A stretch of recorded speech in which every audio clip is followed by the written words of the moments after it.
desperately to a bridge support to stay alive, fighting the rushing water and the debris. The rescue was successful. He was eventually pulled to safety. Heavy rains battered southern China over the past several days and triggered flash floods and landslides in the region.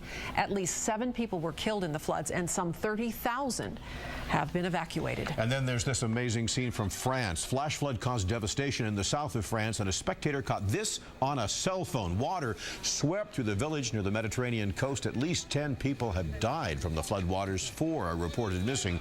More than 14 inches of rain fell in the region in just a few hours, and that's what it creates. Wow. Really frightening stuff.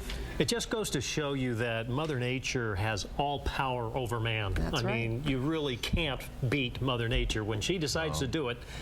And like today, I mean, we have had these heavy winds. Wind gusts of 50, 60, 70, even hurricane-force winds.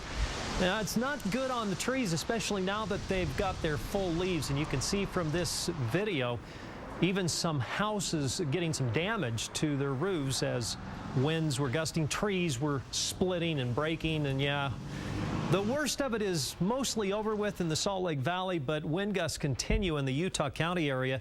74 officially at U-111. That's out on the West Jordan side of U-111 out there.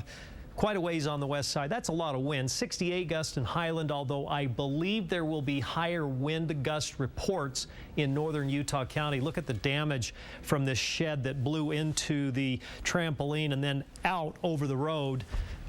When you have high winds, when you live in a place like Suncrest and the winds come over the top and they downslope, they actually speed up. They gain velocity, and then you get these terrible winds, and that's just what happens. Rain is beginning to fill in across the west side of the state. Let's go to Live 5 Viper, because we're starting to see some yellow and red now, and it's getting a little bit closer, and I anticipate we will have rain here, and it'll begin in the next hour, hour and a half, and it's moving generally from south to north, so Ogden will get it first, but the entire line is progressing eastward, so it will fill in into the Salt Lake City area, and it will last for several hours. We'll get a good dousing of rain, maybe quarter, half an inch.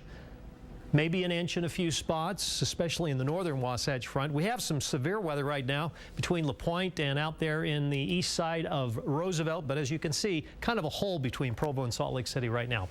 All right, so the rain will be coming. The upper low is quickly moving. We call this a negative tilt difluent trough when it does this, and that basically means it's a very strong trough. It's windy, and it's gone quickly. That's the thing. It's going to be out of here by tomorrow, but between now and 10 p.m., western, central, and eastern Utah, high wind warnings.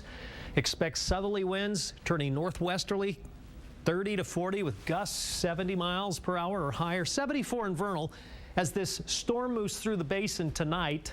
Gusty winds. Southern Utah, winds tonight, diminishing tomorrow. Still hot in St. George, 92 with an 81 in Cedar City. 95, 94, 93, and then back up to 99. Beautiful day in St. George by the weekend. In fact, the weekend looks just terrific. Breezy. We'll call it windy tonight, breezy tomorrow.